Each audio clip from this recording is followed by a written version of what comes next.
รายการก็มีวันพุธนะวันพรุ่งนี้วันพุธ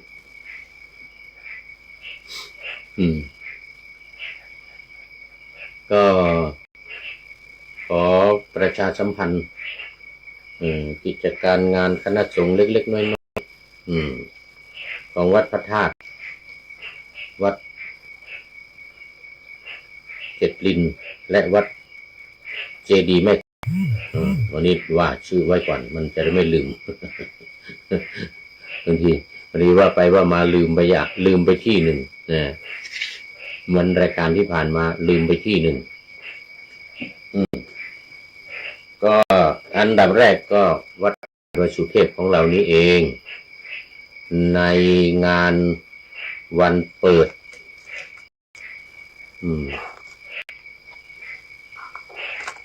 ถนนขึ้นดอยสุเทพนะโดยครูบาเจ้าศรีวิชัยและเจ้าและผู้ว่าราชการจังหวัดเชียงใหม่สมัยนั้นหลวงศรีประกาศเป็นผู้ว่าราชการครูบาเจ้าศรีวิชัยก็เป็นประธานในการเปิดถนนขึ้นดอยสุเทพเพราะว่าครูบาเจ้าได้เป็นประธานตั้งแต่การสร้างถนนขึ้นดอยสุเทพเป็นที่รู้จักกันและหลังมานี้ก็ทางการก็ตั้งชื่อถนนขึ้นดอยสุเทพนี้ว่าถนนศรีวิชัยเอาชื่อครูบามาเป็นชื่อถนนเลยเป็นอนุสรณ์ให้กับครูบาเจ้าที่ได้สร้างถนนขึ้นวัดพระธาตุดอยสุเทพและวันจอบแรกเนี่ยนู่นเดือนพฤศจิกายนรู้สึกว่าจะเป็นวันที่11วันที่11พฤศจิกายนแต่พิธีทำบุญจะอยู่ที่ลานครูบาเจ้าศรีวิชัยจัดโดยวัดศรีโสดาวัดศรีโสดาเป็นผู้จัดแต่อันนั้นเรียกว่าวันจอบแรกคือวันขุดวันแรกขุดวันแรกขึ้นดอยสุเทพส่วนพอสร้างเสร็จใช้เวลา5 เดือนกว่าแล้วกันนะจำตัวเลขเศษมันไม่ได้5 เดือนกับ7 วันหรือ13 วันอะไรทำนองเนี่ยปุ๊บก็กำหนดการเปิดถนนขึ้นดอยสุเทพแล้วก็มีหลวงศรีประกาศซึ่งเป็นผู้ว่าราชการจังหวัดเชียงใหม่สมัยนั้นถวายรถคันหนึ่งตอนนี้วันพรุ่งนี้วันที่30นี้ก็จะแห่ขึ้นมาด้วยปกติขับขึ้นมาแต่ปีที่แล้วเนี่ยสตาร์ทไม่ติดว่างั้นนะ FC ตัวจริงท่านสุริยันคำปาบอกว่าสตาร์ทไม่ติดต้องเอาขึ้นแคร่แล้วก็ลากขึ้นมา เหมือนกับลากช้างเลยนะช้างที่เอาธาตุวางหลังช้างแล้วขึ้นมาเนี่ยช้างปลอมช้างสารเอาไม้สารแต่บางปีก็เอาช้างจริงนะบางปีก็เอาช้างจริงใส่พระบรมธาตุขึ้นมาโดยเฉพาะนุ่นตอนเดินขึ้นดอยนุ่นเดือน8ปีนี่หรือวันเพ็ญเดือน6ของภาคกลาง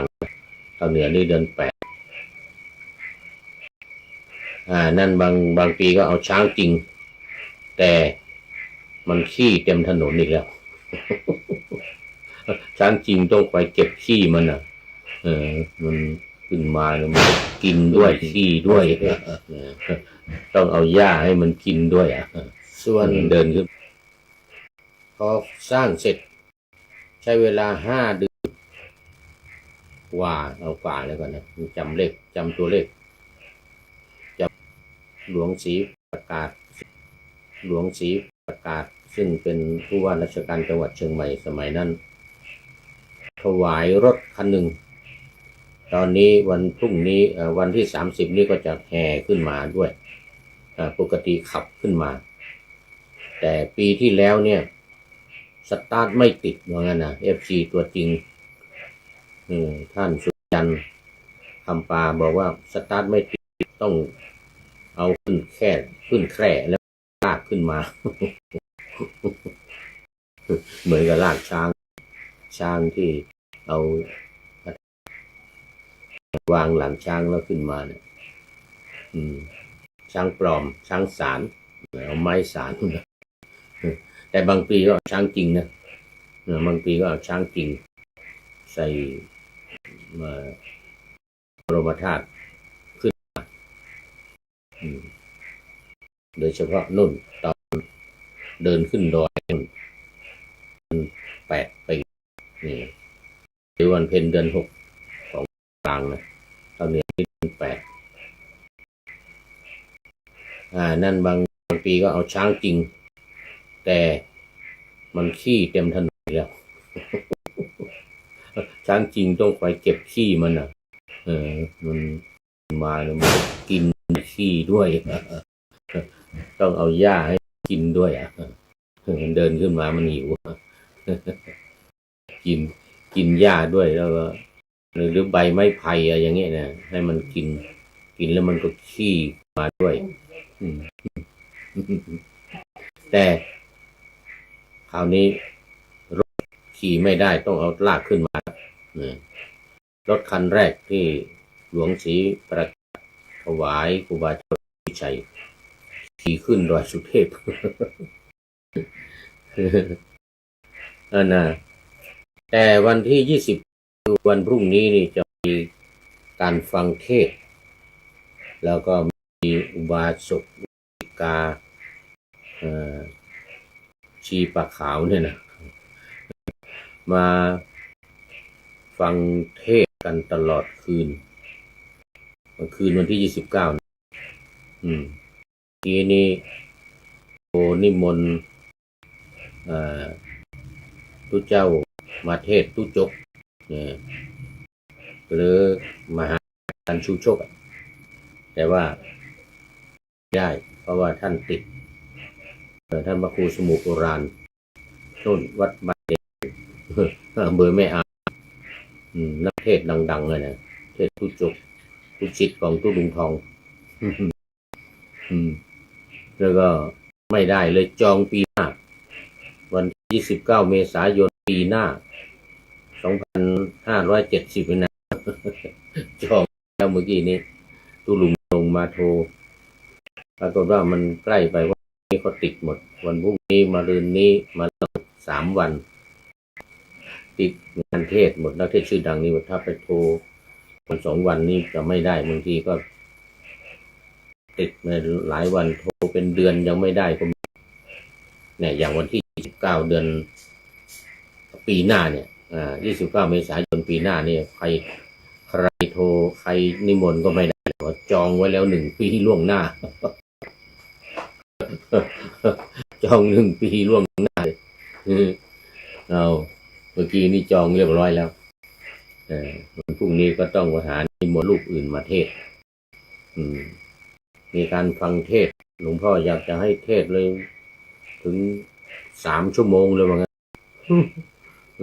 เทศ3 ชั่วโมงเลยอย่างทุจบ3 ชั่วโมงเลยอย่างน้อยๆก็2 ชั่วโมง2 ชั่วโมงเอาล่ะนะวันที่29ตอนเย็นคงจะตั้งแต่6 โมงเป็นต้นไปนะทุ่มเป็นต้นไปก็ฟังเทศกันตลอดคืนเลยแล้วก็วันที่30 9:30 นาทีเจริญพระพุทธมนต์สมโภชต้อนรับคณะที่แห่ครูบาเจ้าศรีวิชัยขึ้นมาดอยสุเทพแห่รถที่ครูบาเจ้าขี่ขึ้นดอยสุเทพขึ้นมาเป็นอนุสรณ์เช้าขอประกาศประชาสัมพันธ์เชิญชวนทุกท่าน ได้มาร่วมกันตั้งแต่วันพรุ่งนี้ไปตอนเย็นตลอดคืนโดยปนานวุฒิชาติ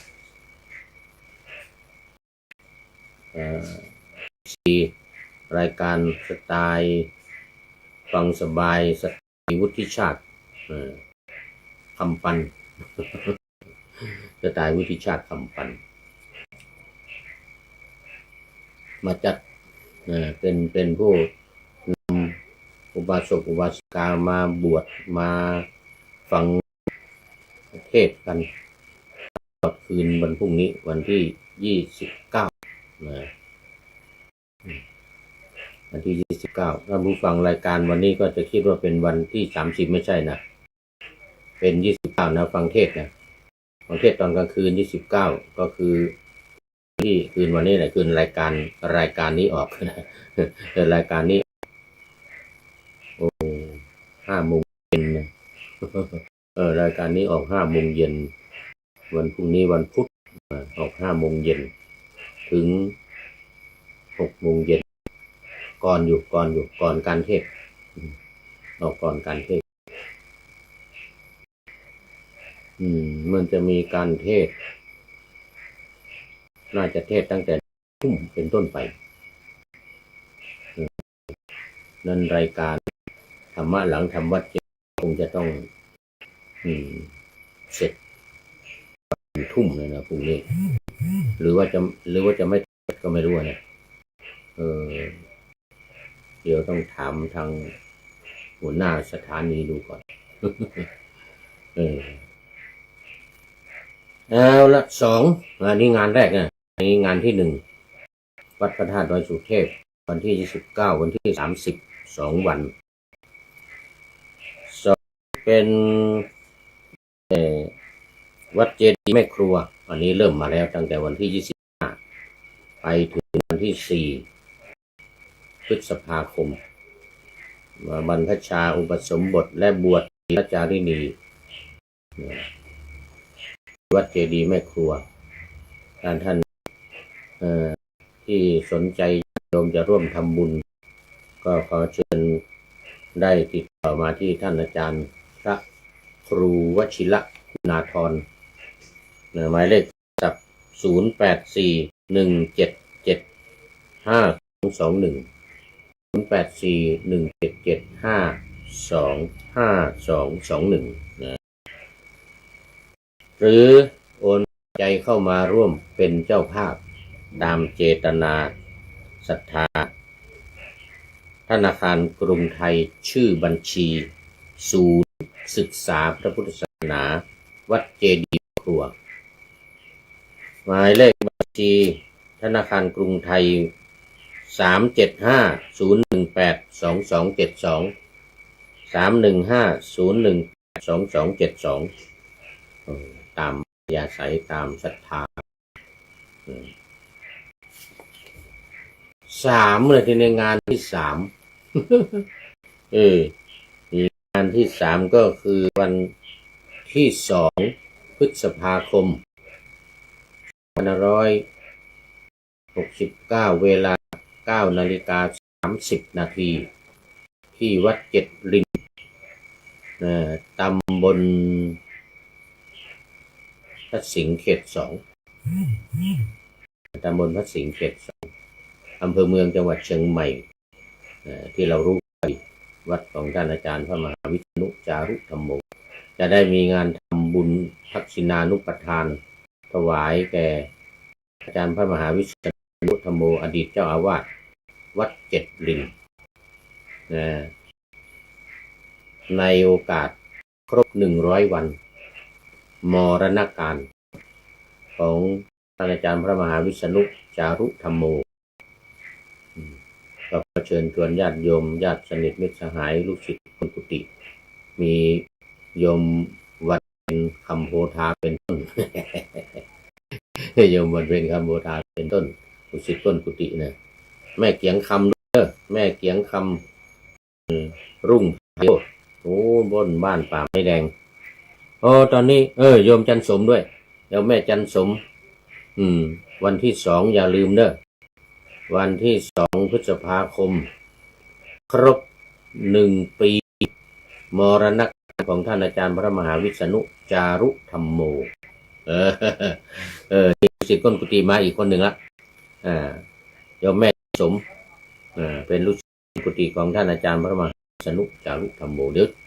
ทำบุญวันที่2ที่วัดเจ็ดลิน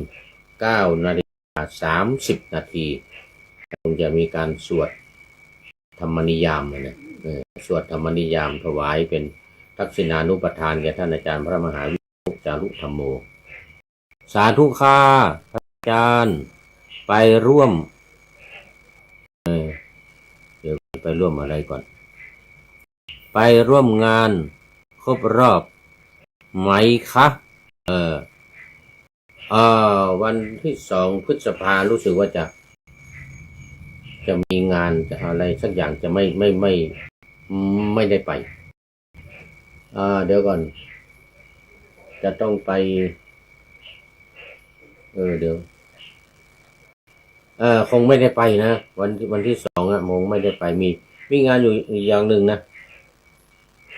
ลืมไปแล้วทางนุ่นทางดอยสะเก็ดเดี๋ยววันที่2มันตรงกันพอดี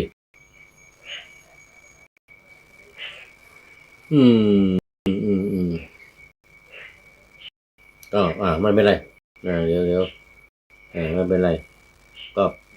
คงไปกันนะคงไปกันเยอะ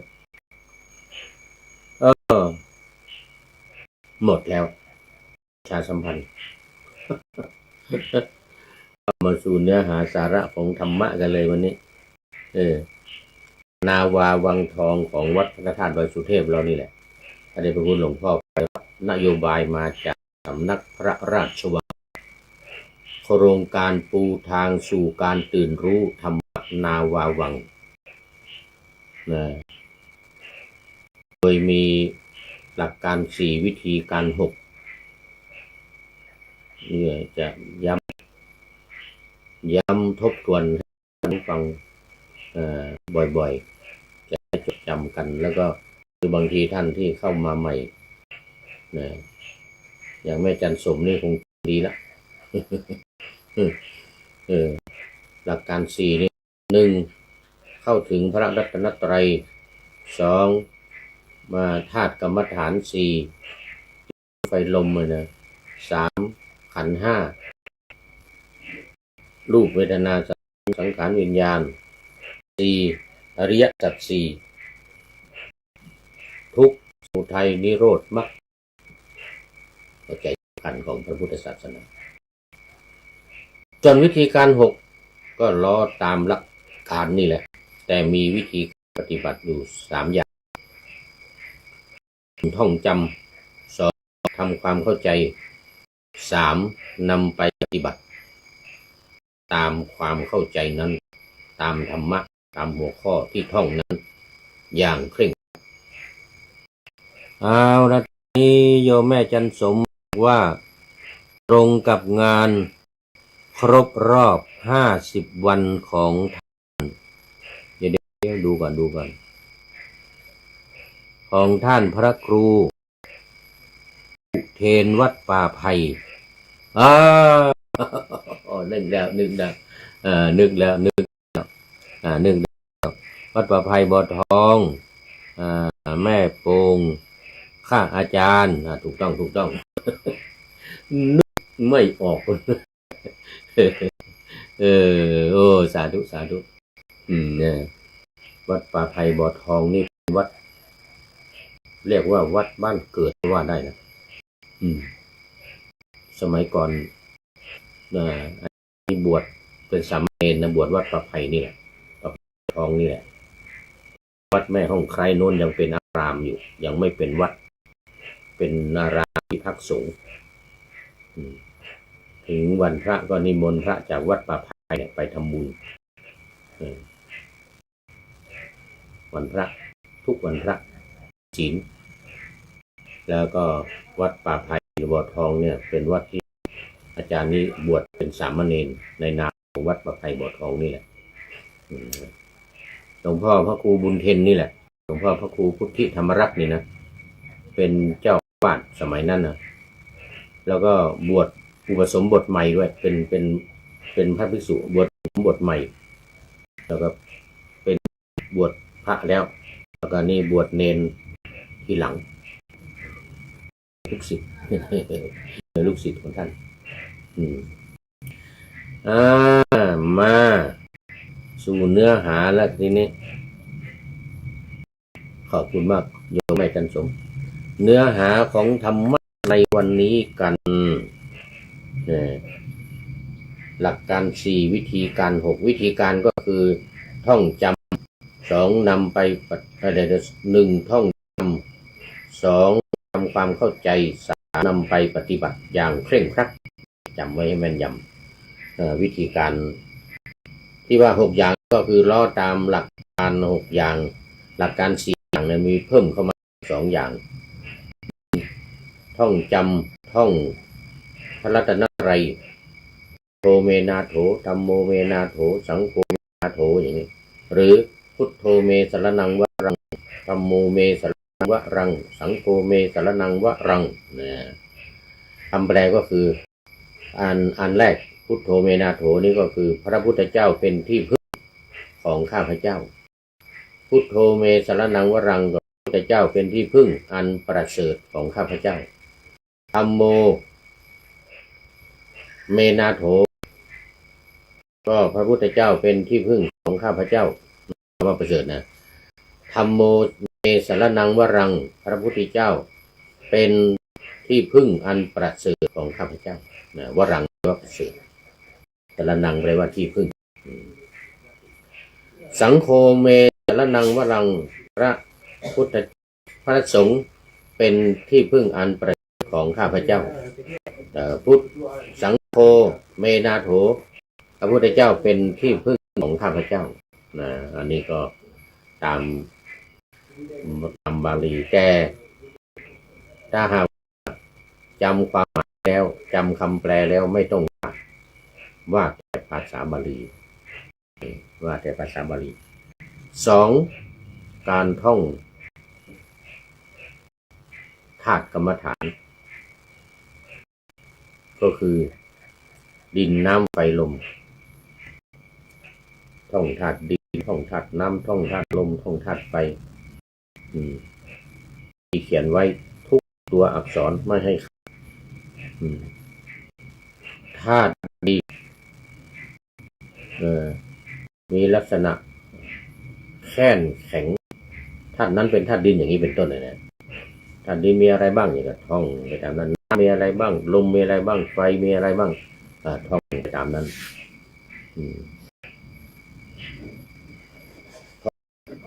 วิธีการของธรรมนาวาวังนี่เน้นเรื่องการท่องจำ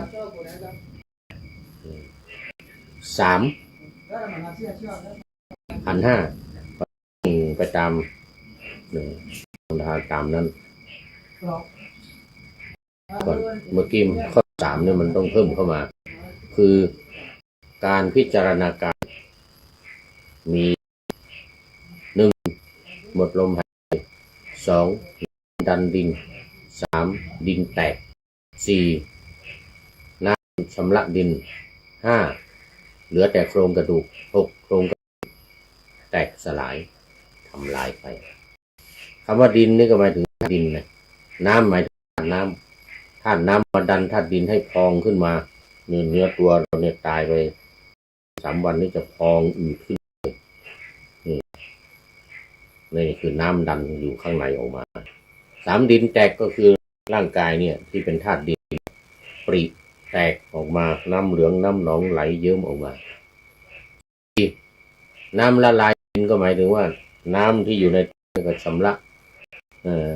ไอ้ธาตุดินเนี่ยให้สลายออกไปหมดเหลือแต่โครงกระดูกข้อถึงเหลือแต่โครงกระดูกข้อ6ก็โครงกระดูกสลายนี่อันนี้คือการพิจารณากาย6ขั้นตอนเป็นข้อที่3เพิ่มเข้ามา เลื่อนข้อที่สามขันธ์ห้านะไปเป็นข้อที่สี่แล้วเพิ่มข้อที่ห้ามาคือการเรียนรู้ขันธ์ห้าแล้วเลื่อนข้อที่สี่ไปเป็นข้อหกคือการพระครูวินัยทรมานุศาสตร์คือการกำหนดเกิดดับนะการเกิดการดับของห้าเนี่ยลงในอริยสัจสี่ในอริยสัจสี่อันนี้เป็นวิธีการข้อที่หกอันที่มันในข้อที่สี่นั่นเพียงแต่ว่าพิจารณาขันธ์ห้าท่องห้าเดี๋ยวท่องอริยสัจสี่ทุกสมุทัยนิโรธมรรคท่องจำมาให้แม่นยำเอาละทบทวนเวลาใกล้จะหมดเมื่อทบทวนเรียบร้อยแล้วก็มาเข้าเนื้อเรื่องวันนี้ติโลกุฏทะเปตวัตถุที่ห้าเป็นวัตถุที่ห้าเป็นเรื่องที่ห้าหมายถึงว่าเรื่องที่การทำบุญอุทิศไปให้เปรตญาติของพระเจ้าพิมพิสารตอนนี้เป็นอรรถกถาตอนที่ผ่านมานั้นเป็นเนื้อเรื่องอันนี้เป็นอรรถกถาแก้ความอธิบายความแก้ศัพท์อะไรต่างๆเนื้อความที่ยังชัดเจนก็ทำให้มันแจ่มแจ้งชัดเจนต้นเหตุสาเหตุ ที่มาอะไรต่างเสริมเพิ่มเข้าตามพุทธเจ้าแสดงที่ไหนอะไรยังว่าเริ่มต้นของอรรถกถานี้ก็เริ่มที่พระศาสดาเมื่อทรงประทับอยู่ในกรุงราชคฤห์ทรงปรารภพวกเปรตนานมากจึงตรัสพระคาถานี้มีคำเริ่มต้นว่าโลกุฏทะสุติโลกุเทสุขันติเป็นต้น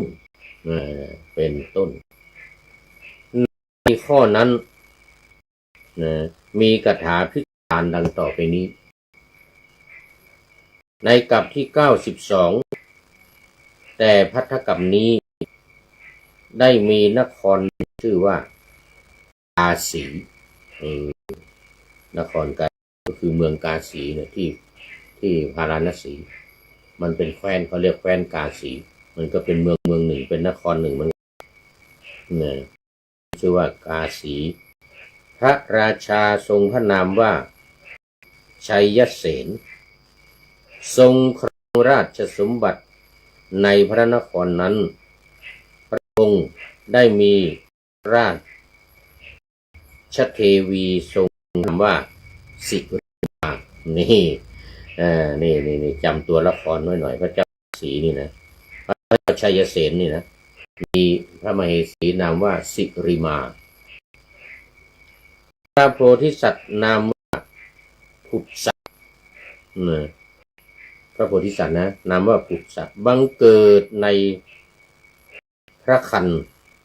ของพระนางแล้วตรัสรู้พระสัมมาสัมโพธิญาณโดยลำดับโพธิสัตว์แล้วก็พระโพธิสัตว์นี่ก็ตรัสรู้สัมมาสัมโพธิญาณพระเจ้าชัยเสนเกิดความแก่ตัวขึ้นว่าบุตรของเราออกมหาพิเนศกรมคือออกบวชมีอย่างหน่อยพิเนศกรมเป็นพระพุทธเจ้า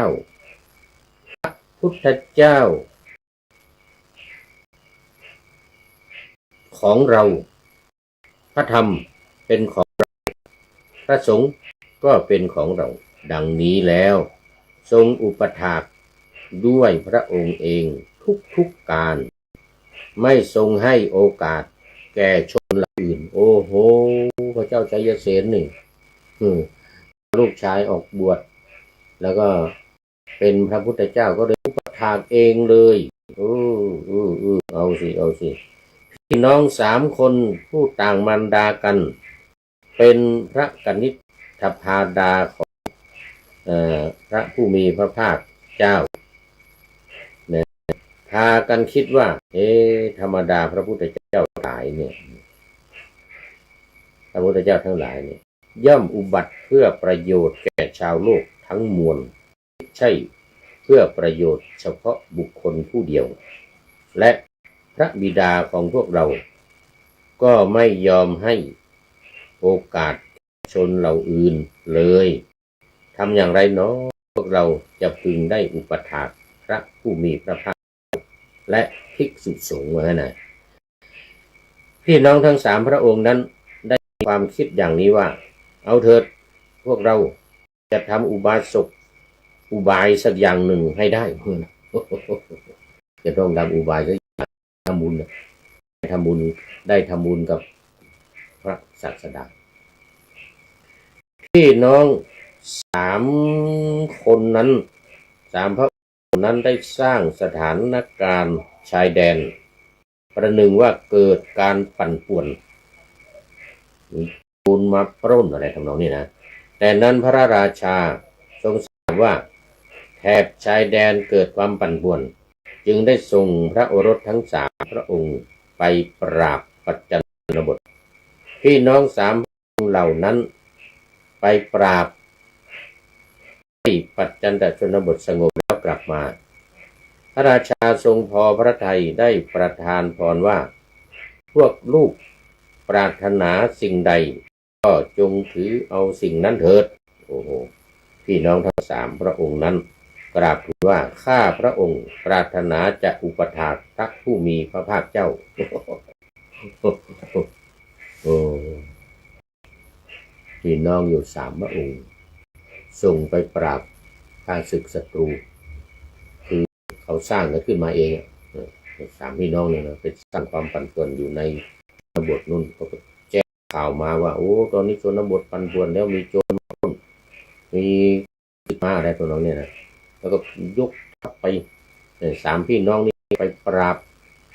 โจรเหล่านั้นเสร็จเรียบร้อยแล้วกลับมาพระราชาก็ดีอกใจก็ไปทำงานให้ไปปราบโจรแล้ว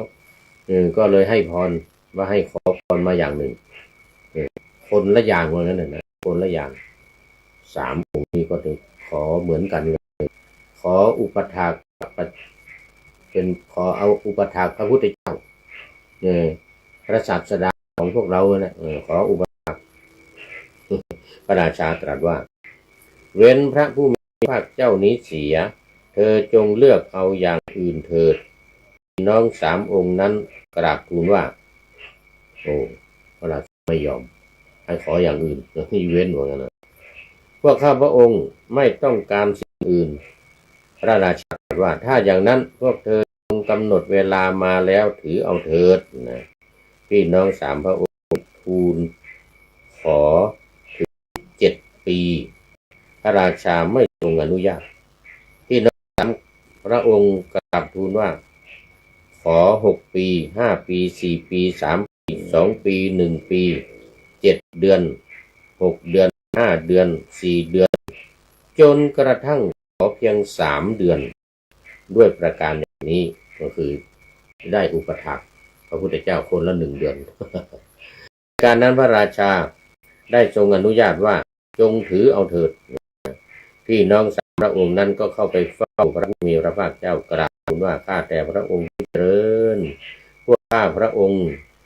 ปรารถนาจะอุปถากพระผู้มีพระภาคเจ้าตลอด3 เดือน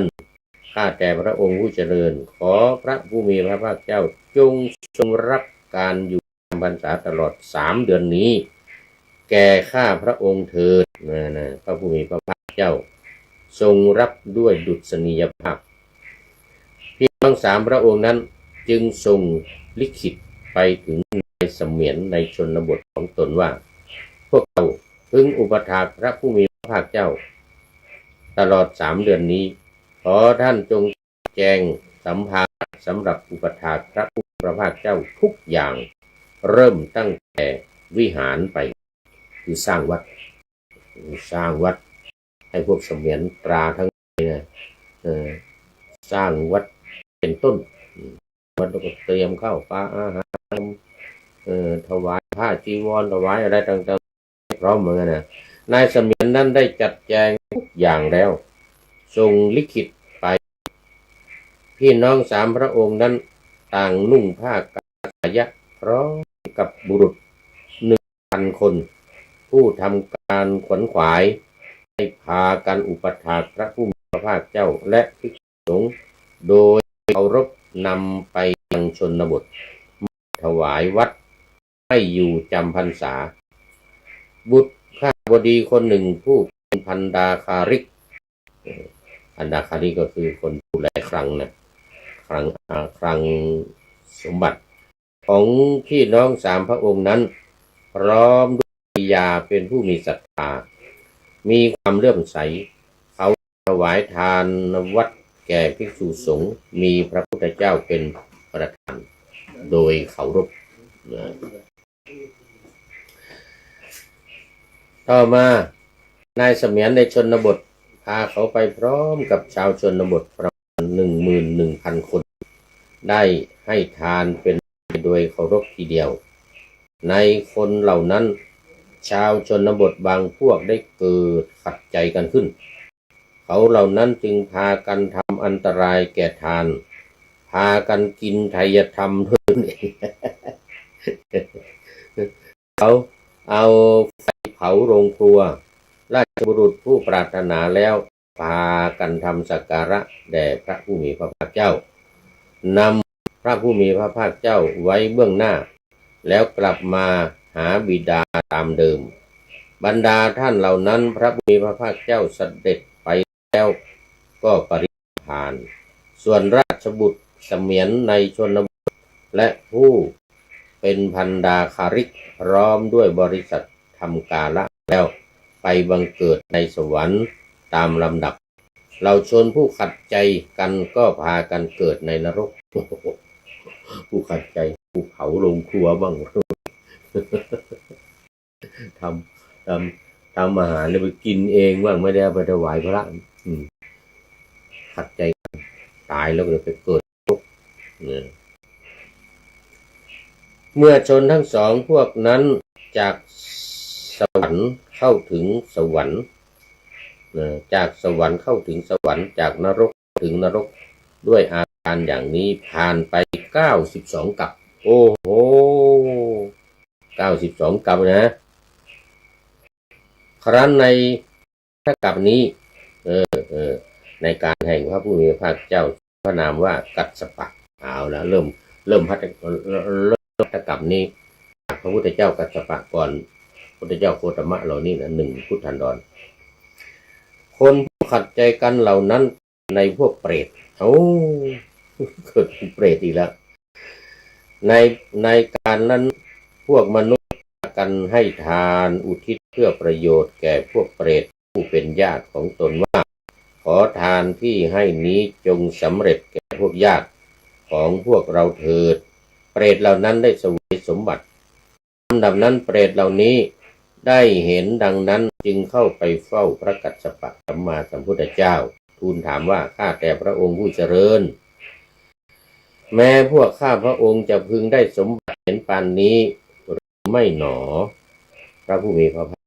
เจ้าตรัสว่าบัดนี้ท่านยังไม่ได้แต่ในอนาคตจะมีพระสัมพุทธเจ้าทรงพระนามว่าโคตมะในการแห่งพระผู้มีพระภาคเจ้าพระองค์นั้นจะมีพระราชาทรงพระนามว่าพิมพิสารนี่มาแล้วใน92 กัปแต่ภัททกัปนี้พระองค์ได้เป็นญาติของพวกท่านพระองค์ได้ถวายทานแด่พระเจ้าแล้วจักอุทิศแก่พวกท่านจักได้ในการนั้นโอ้ต้นเหตุ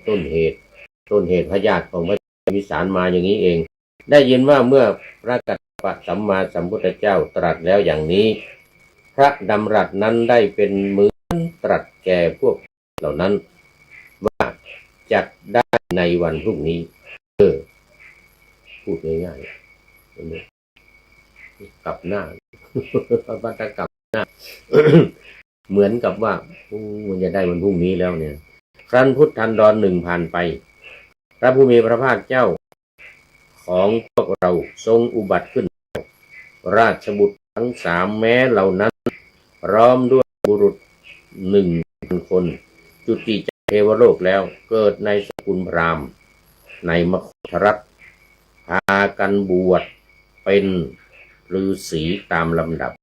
ได้เป็นชดิน3 พี่น้องณขยาศีสะประเทศ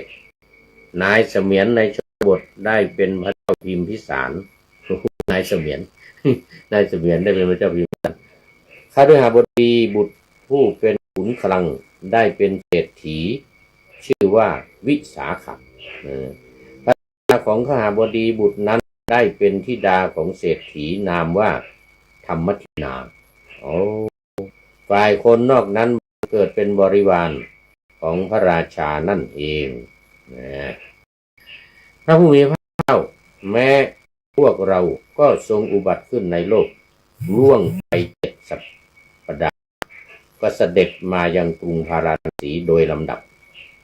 ทรงประกาศธรรมจักรทรงนำตั้งต้นแต่พระปัญจวัคคีย์จนถึงชดิน3 พี่น้องพร้อมด้วยบริวาร 1,000 คนแล้วได้เสด็จไปยังกรุงราชคฤห์เหมือนกับที่เล่ามาคนละหลายเรานั่นเป็นรายการพระไตรปิฎกรายการพระไตรปิฎกใน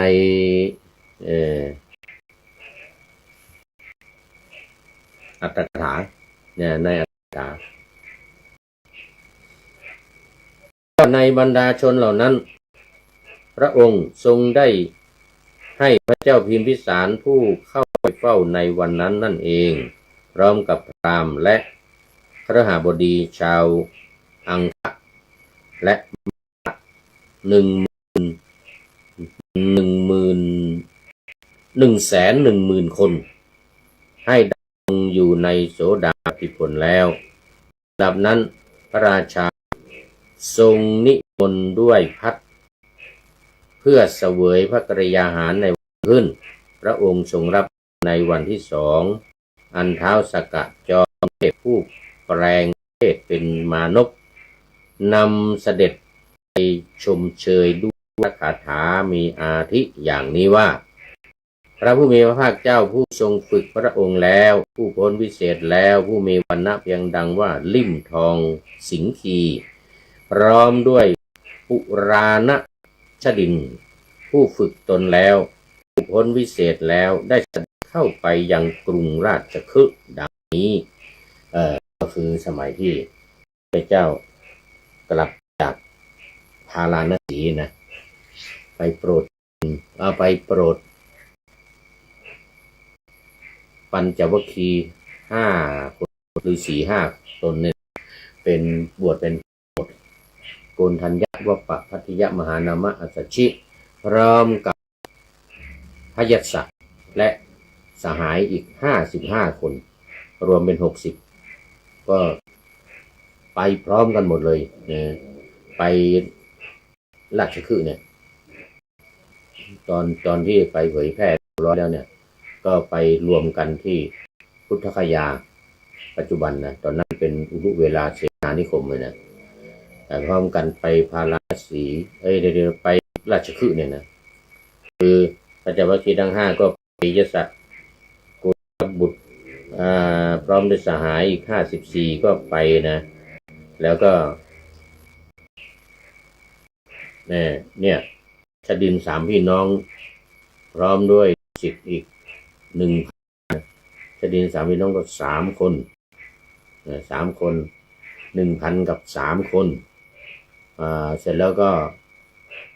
ปัญจวัคคีย์พร้อมกับพยัสสะทั้งหมดอีก60ไปพร้อมกันหมดเลยกรุงราชคฤห์จึงเข้าไปยังกรุงราชคฤห์ทรงรับมหาทานในราชนิเวศ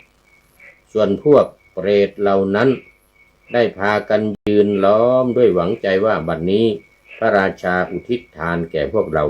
บัดนี้พระราชาจักอุทิศคือ 12 นหุตนะ12 นหุตคือ120,000ที่ไปต้อนรับพระพุทธเจ้าแล้วก็ได้บรรลุธรรม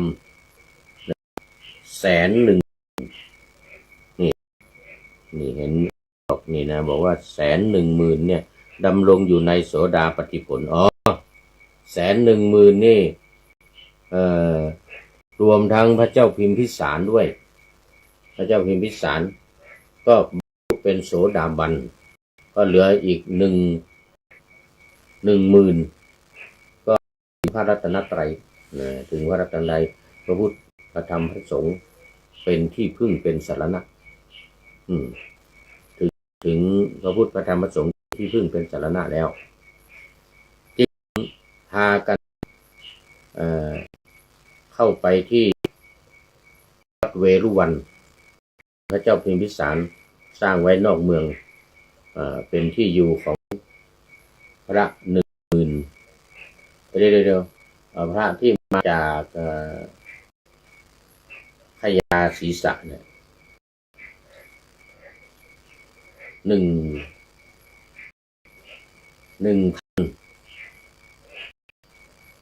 1,000 กว่านะเอา1,000 กว่า1,000 กว่าไปพักอยู่ใกล้พระราชนิเวศในเวลากลางคืนจึงพากันส่งเสียงร้อง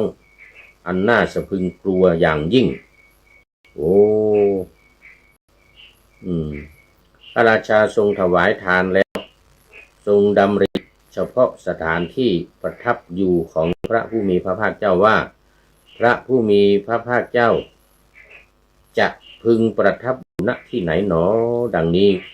จึงไม่ได้อุทิศทานนั้นแก่ใครๆหมายถึงวันนั้นนะวันที่พระเจ้าพิมพิสารรับพระไปนะ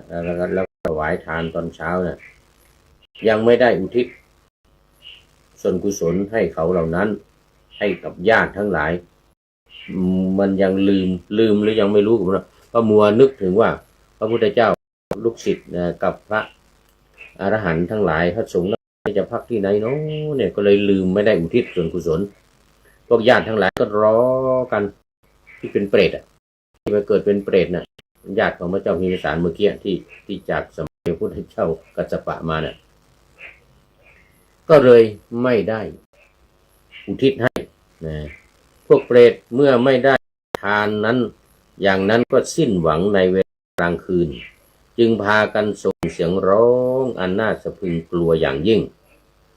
ใกล้พระราชนิเวศพระราชาทรงถึงความสังเวชอันน่าสะพรึงกลัวน่าหวาดเสียวเมื่อราตรีผ่านไปจึงได้กราบทูลแด่พระผู้มีพระภาคเจ้าว่าข้าพระองค์ได้สดับเสียงเห็นปานนี้จะมีเหตุอะไรแก่ข้าพระเจ้าค่ะในตอนกลางคืนมาเนี่ยนะ พระผู้มีพระภาคเจ้าตรัสว่าอย่าทรงกลัวเลยมหาบพิตรจะมีความชั่วช้าลามกอะไรแก่พระองค์ดอกอันหนึ่งญาติเก่าก่อนของพระองค์เนี่ยที่เกิดในภูเปรตก็มีญาติเหล่านั้นหวังจะพบเพราะพระองค์แต่ผู้เดียว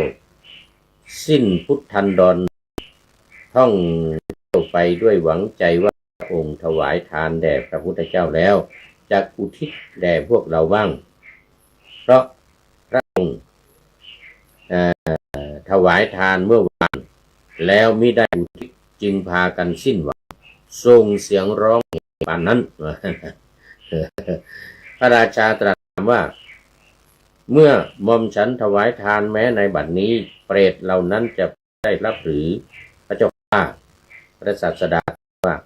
ได้มหาบพิตรแน่นอน